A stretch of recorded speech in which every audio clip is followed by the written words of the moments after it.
Welcome to the Transforming Lives panel podcast. I am one of your hosts. And I'm one of your hosts. And we are Sharmin and Mitzi. And today we have a very interesting topic that we are going to be discussing. But before we continue, primarily just join us in a grounding exercise so that we can be together for the next 30 minutes. Take a deep breath in through your nose and out through your mouth. Another breath in. And as you take this breath in, let go of everything that did not serve you today and all the plans that you have for the remainder of the evening. Just let it go with the exhale. Take another deep breath in and hold that breath and feel the freedom of not having stress, tension, or anything that can worry you. And let go of anything that can prevent you from participating with us. And we want to thank you for joining us, for subscribing. Thank you for sharing and downloading. And today, our topic is on racism. Mitzi, what do you think about our topic today?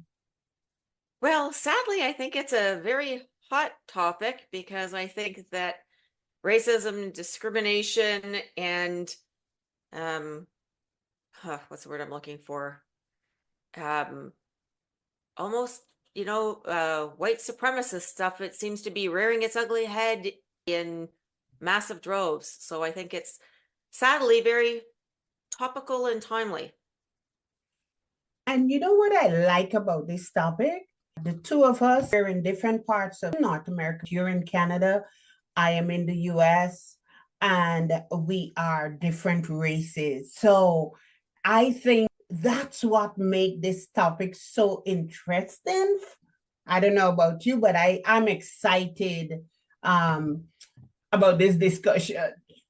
Me too. I'm really looking forward to getting a better understanding of the experiences that you've gone through. I think, the experiences which go through are very different. Even, somebody could experience completely different things in different parts of the country, let alone in different countries. So, in order to put some context to our discussion, maybe we can introduce ourselves, like our personal backgrounds, who we are, where we're from, how do we identify? Sure. So I'm Mitzi, and I'll give you a little background on myself. I grew up in a great city in Kingston, Ontario, Canada. That's where I grew up as a kid, and it was a little bit multicultural. I never ever had growing up any feeling of anyone was different than me. Like everybody was very accepting of everybody. As I grew and as I moved away from Kingston and was in Toronto and in some of the big cities, then I started to see and experience some different things. I'm Jewish, and as you can well imagine, with everything that's gone on in the last few years, I've definitely had some experiences over the last few years. But even growing up, there were some times where people said some things that just like blew my mind. Like I remember going into a business meeting and somebody said, oh, she tried to Jew me. And I was like, what on earth does that even mean? Like, I didn't know what it meant at the time. And then I found out, and it was just so offensive. And I had some really interesting experiences, which I'll talk about, even as a kid, when I had a friend that I met at the playground, and how very differently we both reacted to the exact same situation because of our different backgrounds. So I will let you tell everybody a little bit about yourself, and then let's get into this.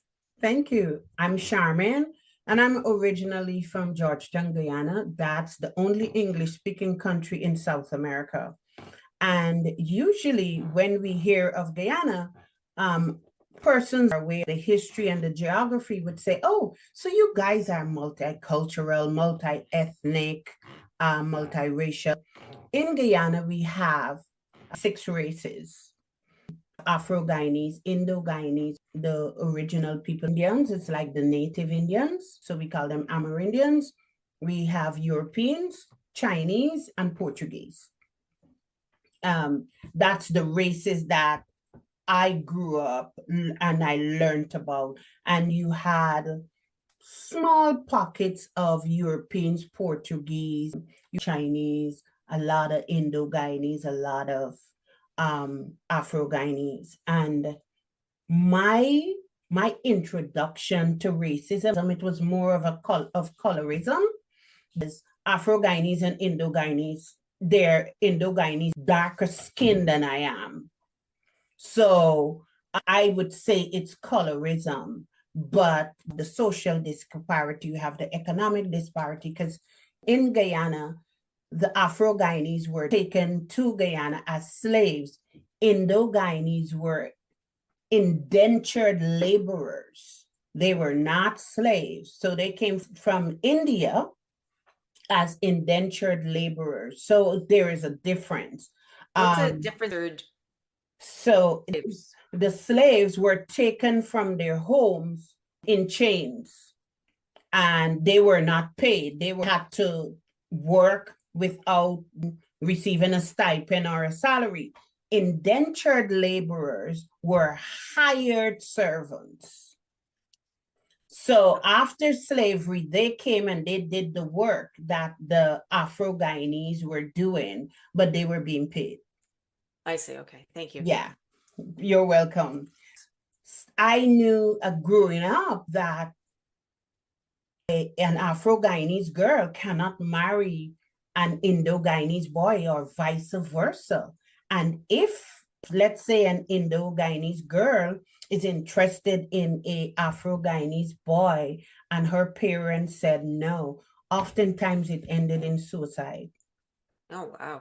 Yeah, so I grew up in that separation. But coming to the US, it was totally different. I understood that what I experienced with colorism was not racism. It's totally different, because here you have the whites and the persons of African descent, and some of the discrimination that you experience was so palpable. And then you also had colorism, and the colorism that I experienced is between persons of African descent and persons of Hispanic descent. Interesting. Yeah. We needed to give you some background and some context of who we are and where we're coming from. But would you want us to talk a little about our personal experiences with racism? Yeah. One of the first things that I ever remember as far as any kind of experiencing, I guess, racism, but, through the eyes of a child. So when I was around, I don't know, maybe like 5, 6 years old, I was playing at a playground. I was visiting my grandparents, my grandmother. And I met a little girl, and she was from Florida, and she was visiting her grandmother, right? So we're playing in the playground, whatever. And then she invites me over to her grandmother's place, and we're riding up in the elevator. So, we push to go in the elevator, and we get on the elevator. And shortly after we get on the elevator, these 2 gentlemen get on the elevator as well. And they happen to be gentlemen of color. And they're, I'm guessing, maybe in their 20s kind of thing. And to me, it's just other people getting on the elevator. I don't think anything of it. But I look over and I see my friend, and she's literally shaking like a leaf. Like she's shaking, and you can just see fear in her eyes. And we, go up a few floors. The 2 gentlemen happen to get off before us. And, she grabs me and she's like, "Oh my God, weren't you terrified? Wasn't that just so scary? Oh my God, thank God we're okay." And I was looking at her, and I'm like, I just didn't understand and I'm like, what do you like? what are you doing? And she goes, weren't you terrified? I mean, those black men got on the elevator with us. And I was like, so what? Like it, for me, it didn't register it at all. And she wasn't trying to be mean, but she had obviously been brought up to be absolutely terrified of Mhm. people of color. And that was the first time that I really remember seeing it, experiencing it, and being completely bewildered by it, because it was just not the way we were brought up at all. Like, and it was just so foreign to me. And like I say, she wasn't trying to be mean. She was terrified. So that was my very first experience with racism.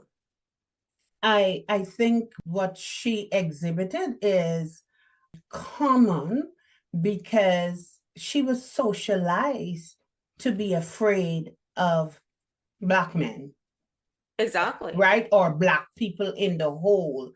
And I can share, it's the same way between Indo-Guyanese and Afro-Guyanese, because the Indo-Guyanese were taught that our founded leader or the very first president, or Lyndon Forbes Sampson Burnham, was such a terrorist, and he did so much evil to Indo-Guyanese. And those families who perpetuate that narrative, it's ingrained, like structural racism. And so you as a child, you don't know how to decipher truth from fable. So I can understand her reaction, and it still happens today in certain parts of the United States, and I'm sure in Canada too. I don't have any childhood experience of colorism. I attended a school, my primary school, there were a few Indian students. I think I experienced more of them in secondary school, and I lived in neighborhoods where there were a few Indians. They stayed to themselves, but during their particular religious holidays, that's when they became more open to the community. Um, so I don't have uh, any real issue other than during election time. Guyanese vote by race.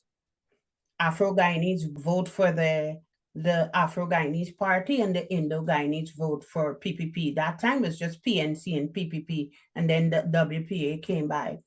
And so you would be friends with an Indian person for 4 years or 3.5 years. But then when the election comes around, y'all are no friends because of politics. I lost one of my very first best friend because of politics. Her mother was PPP and we were PNC, and during the referendum time there was a lot of and problems, and we lost our friendship during that time. I experienced colorism and racism in the United States. It's really interesting you were saying about the division. I remember a girl that I worked with, and she was Irish, I think it was. And so when she came here, she said her mother came to visit, and the mother got very upset because yeah, and I may have the parts wrong, but there was Catholic and Protestant, I think it was, and they were one or the other, and her mother couldn't believe that she was friends with a neighbor who was whatever the other one was. It was like, no, if you're a Catholic, you only hang around with Catholics, and if you're Protestant, you only hang around with Protestants. And of course, her daughter was like, no, that's not the way it is in Canada. In Canada, we all get along and we accept each other. And it, like I say, like I grew up not seeing color or racism or having any issue with anyone of a different religion. It was just, that's what's good for them. This is what's good for me. And that's fine. But then, when you see things like what's gone on in Gaza, right? I mean, from birth, those children were taught and brainwashed to hate Jews, and they were taught and camped and have rifles, and that they'd go to heaven and get a bunch of virgins if they killed. I mean, they're brainwashed from birth. And it's that same sort of thing as I saw with that little girl in the elevator. Hate is just trained and baked into them. They don't even realize that there's any other possibilities, where thankfully I was so blessed that I grew up where it was accept everybody. And I mean, at our school, even, we had special needs kids, and they were fully integrated with us, and we didn't see them as different. It was just they needed a little extra help. There was people of all different nationalities. It was they were just people who happened to look different or practice a different religion. Like, so what? That's what's good for them. This is what's good for me. But like you say, politics and racism and, people trying to lift themselves up by pushing others down. That's what I see that bewilders me. It's like, no, lift yourself up by lifting others up, not lift yourself up by pushing others down. And I think that that's the fundamental part of what racism is, that it's, in order for me to look good, I have to make you look bad. No, that's not true. But that's unfortunately what is out there in media and for what a lot of people think and behave like. And this is the perfect place for us to segue into systemic racism. And in some literature, they call it institutional racism.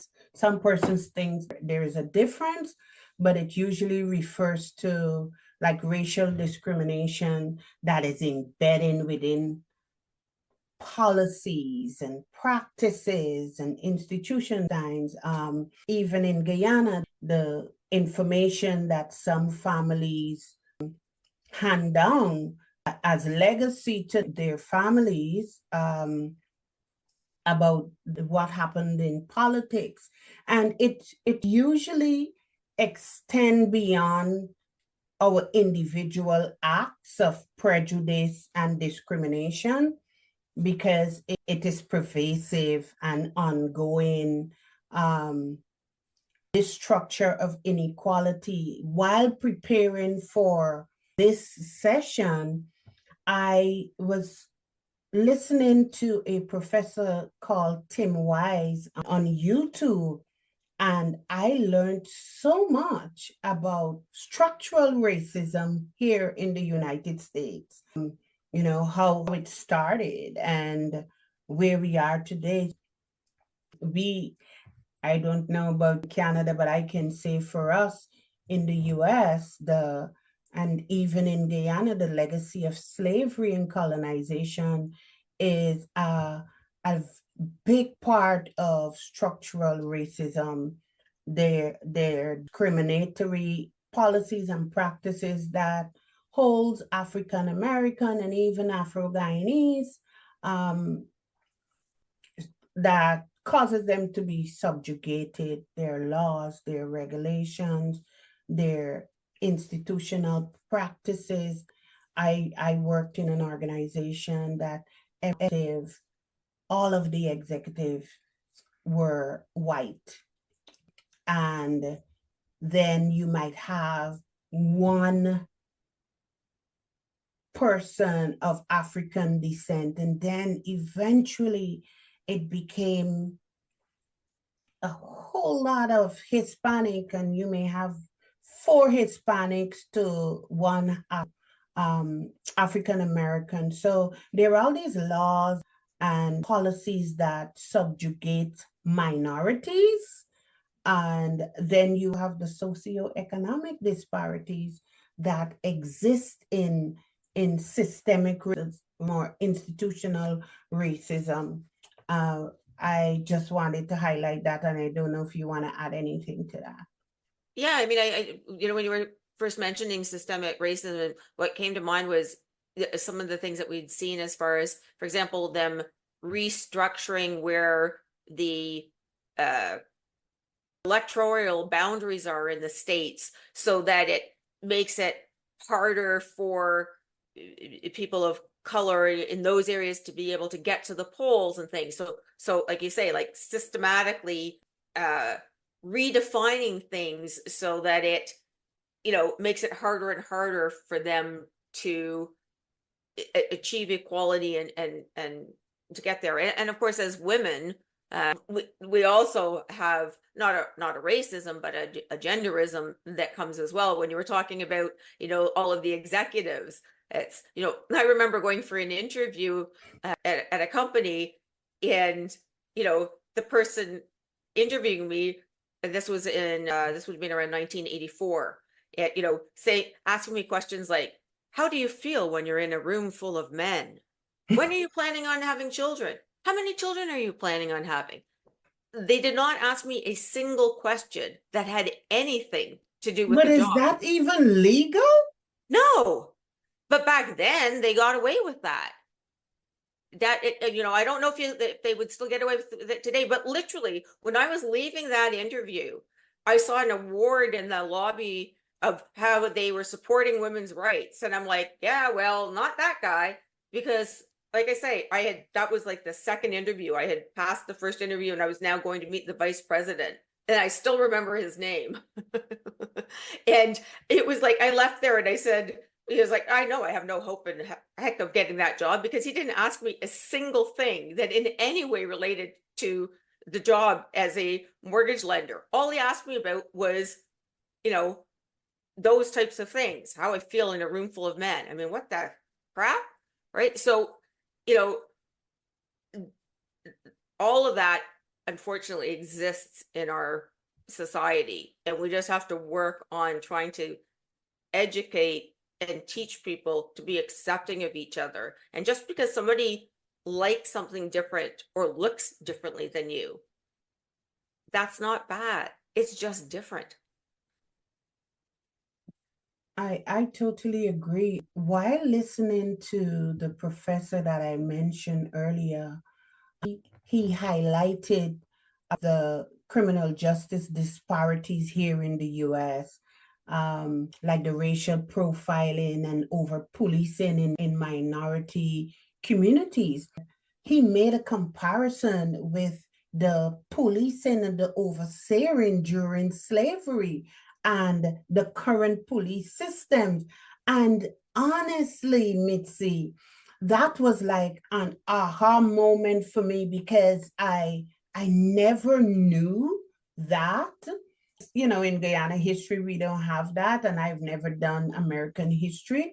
So it was an aha moment. It was surprising that here we are, how many centuries after slavery, that there are still policies preserved, um, being enacted the same way that they were back then. Yeah, it's really sad and it's really scary. Yeah.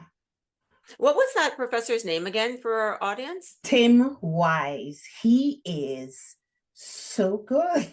Yeah, I'll have to go listen. Yeah, he gives you history and he compares it with today. And one of the videos that I listened to, I think it's 6 or 7 years old, and it's still applicable to today.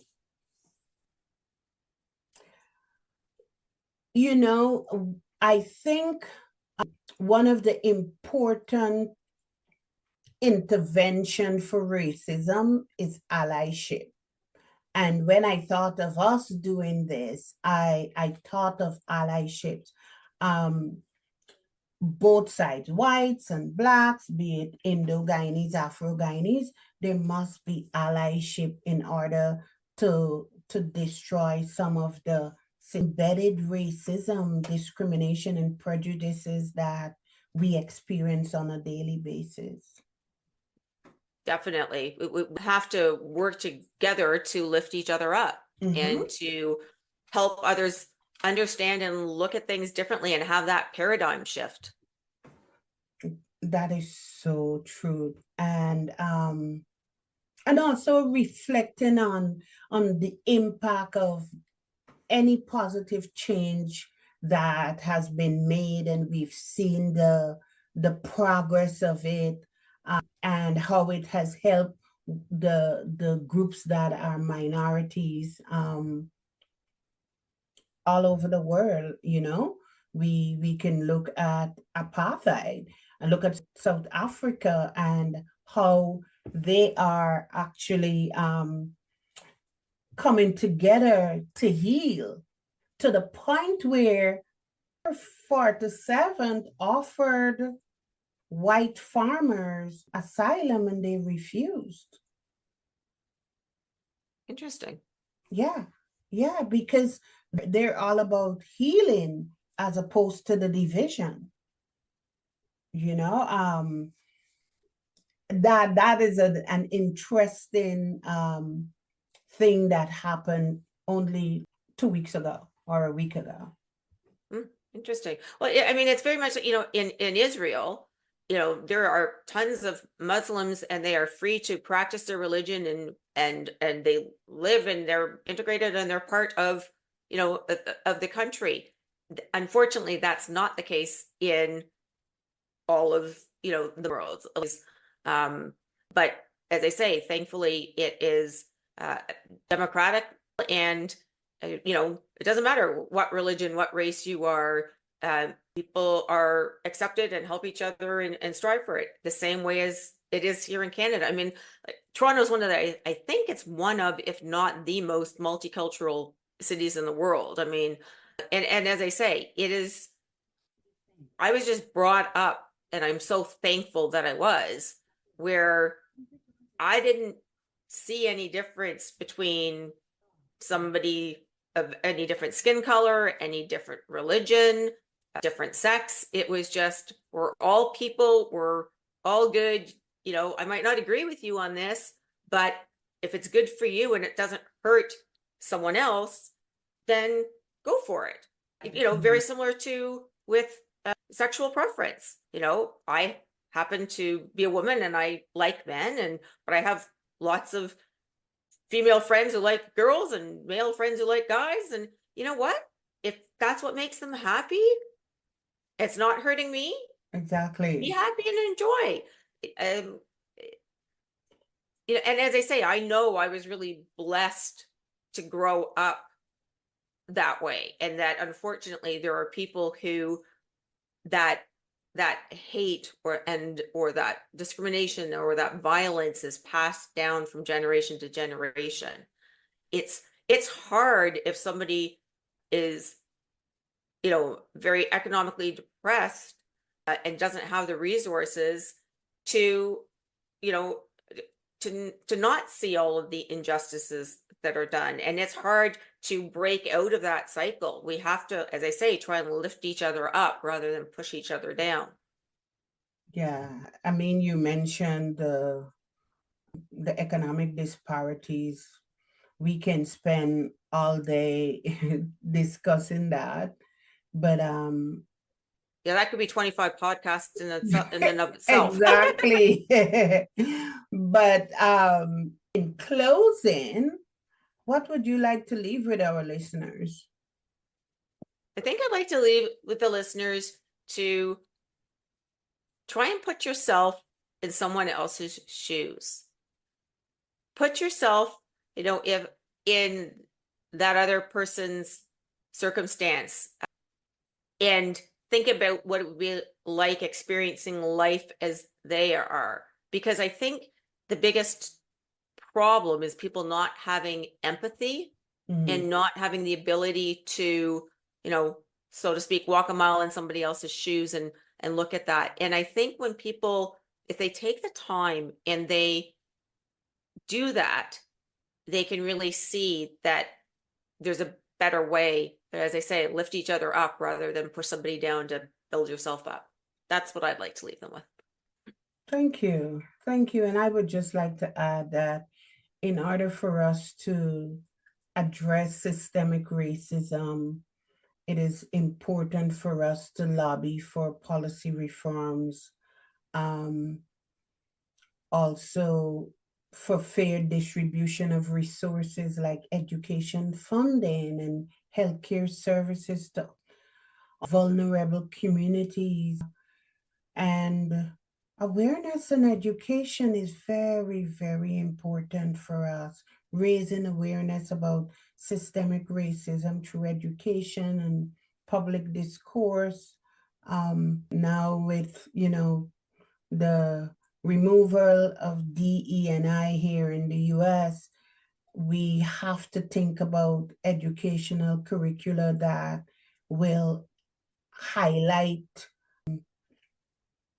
our histories and of racial discrimination and its impact. So this has been the Transforming Lives panel podcast with Sharmin and Mitzi, and we will see you during the next episode. Thank you.